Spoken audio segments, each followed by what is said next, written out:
So we shall begin. Great. Okay. Maybe you could just start by introducing yourself and what you're here to talk about today. My name's Kieran Hodgson, and I'm here today to talk about the two shows that I'm doing. One of which is called Mr. Swallow Houdini, and the other of which is called Kieran Hodgson, Maestro. Nice. And just before I get you to tell us a bit more about them, I'm going to give you a piece of paper. I'm going to have one as well. And on the piece of paper is a word. I want you to try and get your word. I haven't seen it, don't worry. Oh, get it in somewhere. Yeah, and if you think I've said my word, call me out on it. What? Okay. You know the rules of this game, so you're welcome I'm a seasoned to pro, throw yeah. in lots of strange other words just to catch me out and make me look foolish. Okay. I mean, that word is very easy to get in. Okay, tell us about your shows then.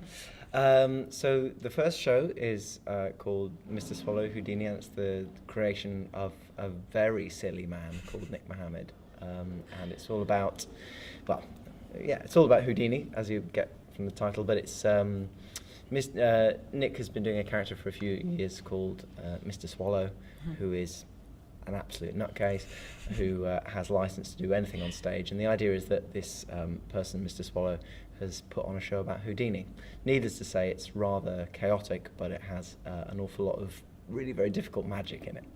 So there's a nice conflict between the two. Yeah. Not conflict, but there's go on. Yes.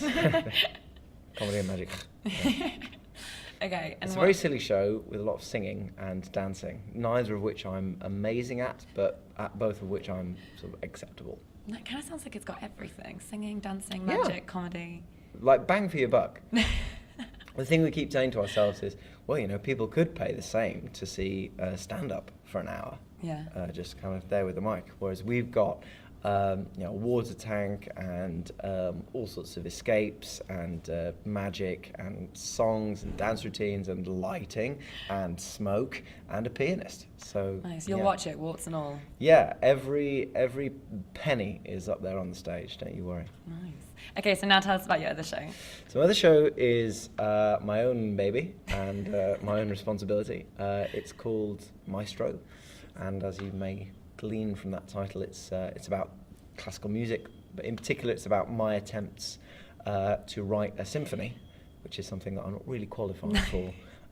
There's a theme here, isn't there? Yeah, just attempting things that you're not really. I think that's what a lot of comedians just dream of, doing things other than being comedians, and then they try and crowbar them into their show. Yeah. Writing or composing classical music has been a hobby of mine for a long time, and I wanted to put the journey that I'd been on with it into a show. Nice. And so I did. I start talking about when I was 11 and I was teacher's pet with a music teacher at school and composing away during lunchtime when other people were playing football. And then it sort of follows it through to more or less the present day. And the thing was that throughout the composition of the symphony, I gained inspiration from various attempted and not always successful love affairs that I had. So, attempted love affairs. Yes, that's probably the best way of describing them. And so, what happens with those you find out on stage, and it informs how I wrote the music.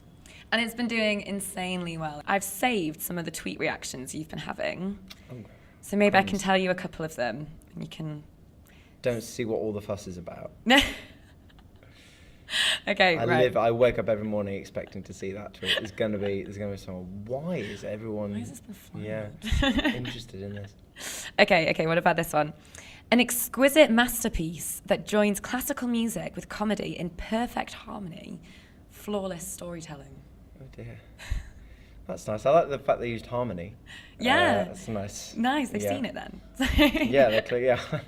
Have some sort of claim to know what it's about. Yeah. Okay. Comrack? Comrack, no, is unknown to me. As Unknown. A person. My show gets 5 stars from the opinion of... Oh, Cormac.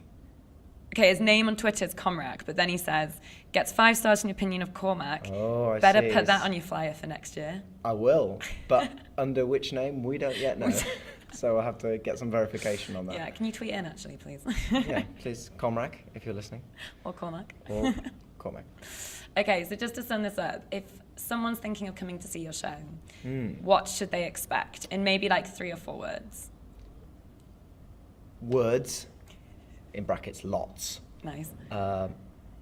Voices, in brackets, funny. Story, in brackets, complicated. Sweet, thank you. Plus jokes. Plus jokes. Yeah. Brackets. Brackets, digestion. Did you say your word? I just Was did it then. Digestion? Yeah. Oh, you saw digestion as your word and were like, wonderful, really applicable to Well, my I show. thought you were going to say, what kind of problems do you face being at the Fringe for 3 weeks? In which case, I would say, well, a lot of problems with my digestion. What was your word? Wait, what was my word? I've forgotten now. I did say it. Warts. I said warts. Yeah, I said warts and all. Oh, yeah. Which didn't apply to what we were talking about because you were actually saying really great things. And I was like, warts and all. I think, the show, okay, I'll get out of jail free card. I talk about myself in the show, warts and all. There we go.